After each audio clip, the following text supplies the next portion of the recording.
21세기 우리의 가장 큰 목표이자 관심. 지속가능한 생산과 소비는 무엇일까요? 유엔과 국제사회는 지속가능한 지구의 발전을 위해 17개의 세부 목표를 갖는 지속가능 발전 목표를 만들었습니다. 지속가능한 생산과 소비는 17개의 세부 목표 중 12번째 목표에 해당합니다. 그렇다면 지속가능한 생산과 소비는 왜 필요한 것일까요? 지속가능한 생산과 소비가 필요한 이유는 다음과 같이 물, 에너지, 식품 세 분야에서 찾을 수 있는 문제점으로 설명할 수 있습니다. 먼저 물입니다.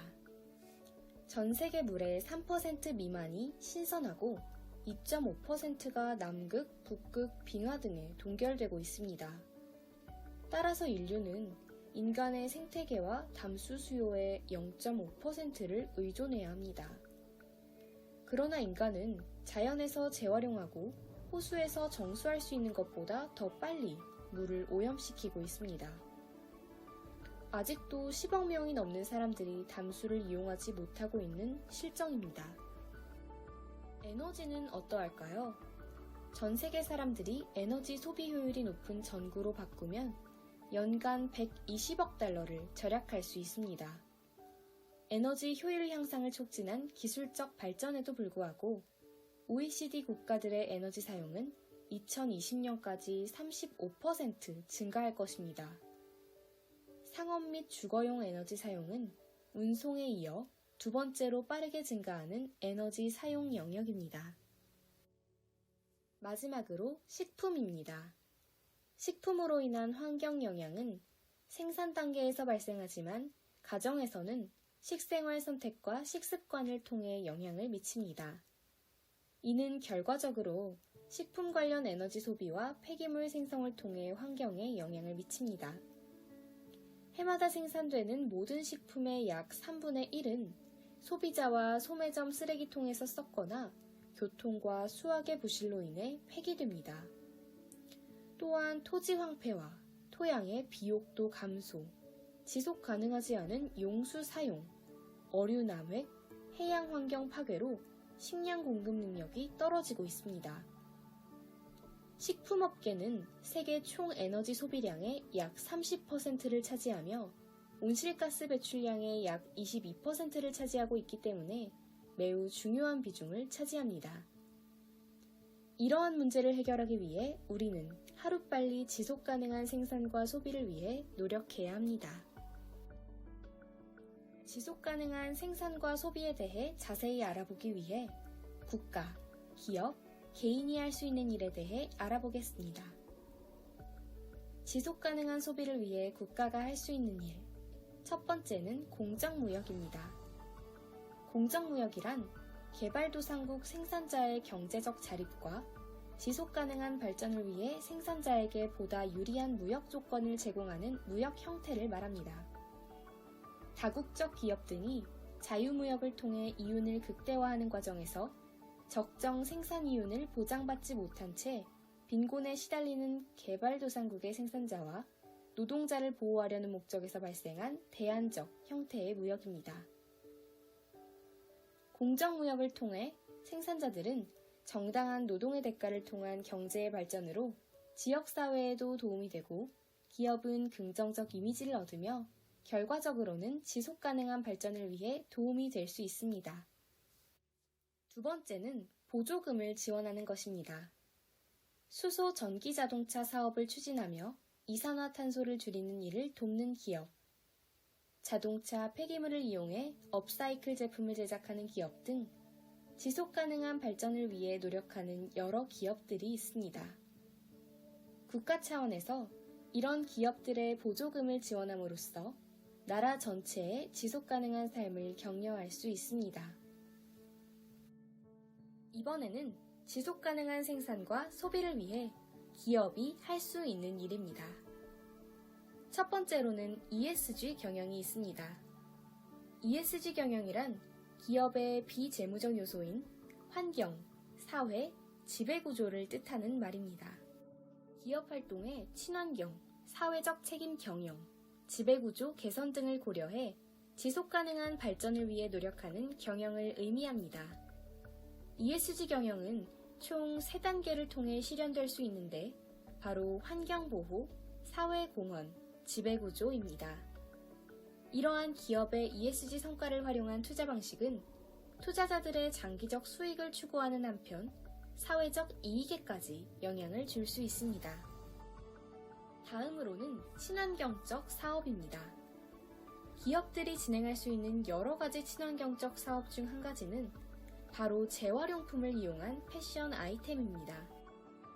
기업들이 세련된 디자인을 고안하여 재활용품을 이용한 상품을 개발한다면 상품성을 더욱 높이고 일반인들의 구매를 보다 촉진시킬 수 있을 것입니다.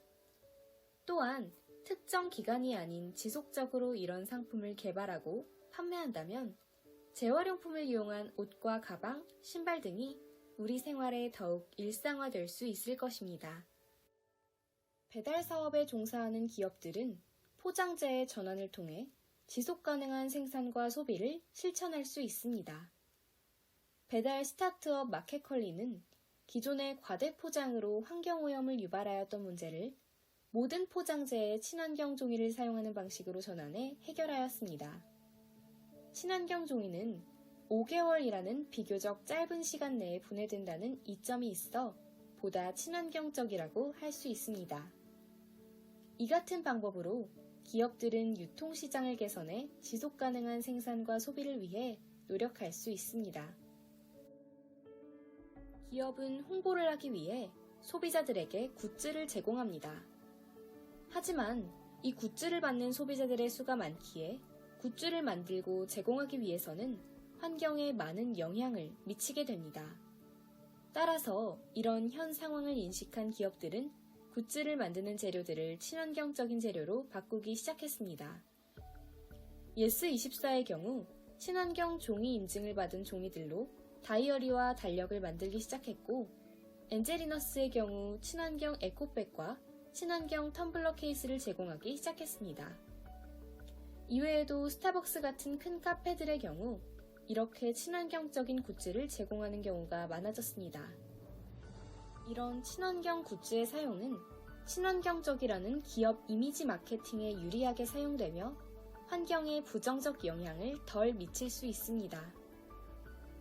이런 현 상황과 트렌드에 맞춰 기업들은 친환경 굿즈 사업 추진을 확대하는 것도 좋은 선택이 될 것입니다. 실제로 MZ세대를 시작으로 친환경이라는 가치가 기업을 평가하는 관점에 있어 중요한 가치로 자리 잡기 시작했습니다. 오늘날에는 친환경으로의 변화를 시도하고 있는 기업이 많은데 이런 기업 문화를 확대해서 미래에는 기업이 굿즈 제작을 해도 환경에 대한 오염을 최소화하는 상태가 되어야 할 것입니다. 실행 가능한 방법으로는 에코백이나 텀블러 등 기업을 알릴 수 있으면서 친환경적 소재를 찾기 쉬운 굿즈를 만드는 것이 있습니다.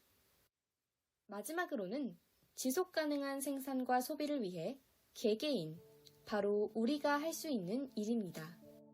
버려지는 옷들을 재활용할 수 있는 방법으로 코스터 만들기와 스크런치 만들기가 있습니다.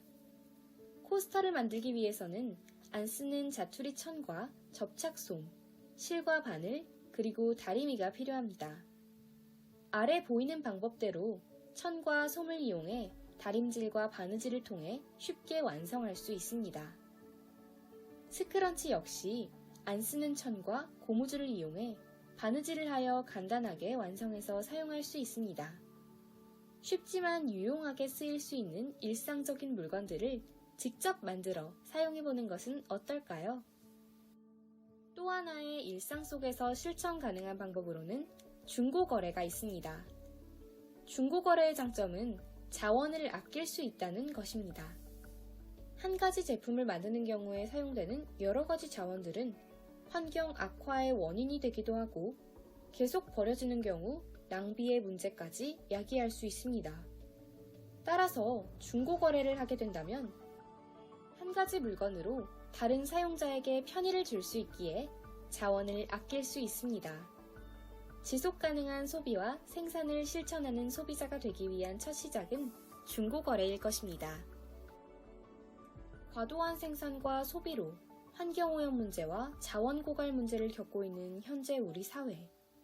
우리의 다음 세대와 자연 친화적인 지구를 예비하기 위해서는 지속 가능한 생산과 소비를 반드시 추구해야겠습니다.